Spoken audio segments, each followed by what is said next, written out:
এর আগেও অনেক হরর মুভি আসছে, আপনার এটা হরর মুভি, যদি আমি এখন ট্রেলার দেখি নাই, এবং এর ভিতরে কি বৈশিষ্ট্য আছে যে দর্শকরা আকৃষ্ট এবং দর্শকরা দেখবে আপনাদের এই মুভিটা, স্পেশালি কি আছে, কি যেন দেখবে? গ্রাফিক্স, তারপর গল্প, সবকিছু মিলিয়ে মুভিটা আপনার অনেক বেশি ভালো হয়েছে, যেটা দেখলে কেউ মনে করবে না যে এটা বাংলাদেশের একটা মুভি, মনে করবে এটা কোনো বাইরের দেশের বা কোনো কিছু এরকম মনে করবে সবাই।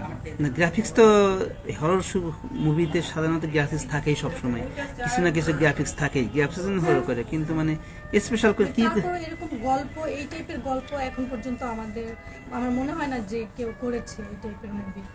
আচ্ছা, আরো কিছু আছে? তারপরে আপনার মানে এই যে আপনার যে আপনি আসলে পুরো একেবারে প্রথম থেকে শেষ পর্যন্ত আপনাদের মানে কেমন মানে অনুভূতিটা কি ছিল, যে আপনি যে প্রথম সিনেমায় আসছেন, এই যে অনুভূতিটা কি আপনার? এটা আমার খুবই ভালো লাগছে।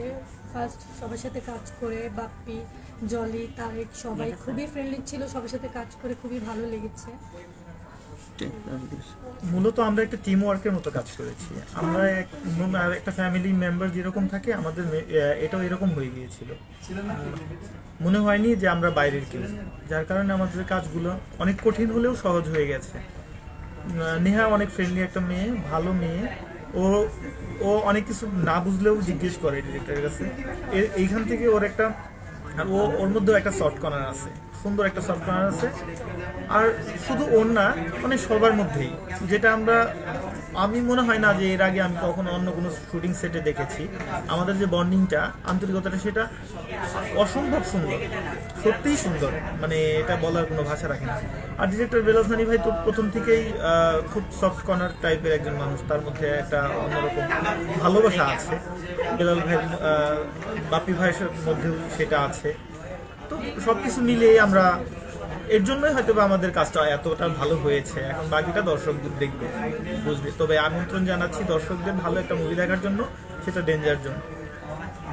আপনাদের পাশে যে মেন চরিত্রে যে অভিনয় করছে একটা যে মেয়ে, যে নায়িকা হিসেবে, তাকে আজকে দেখে নাই মানে কি?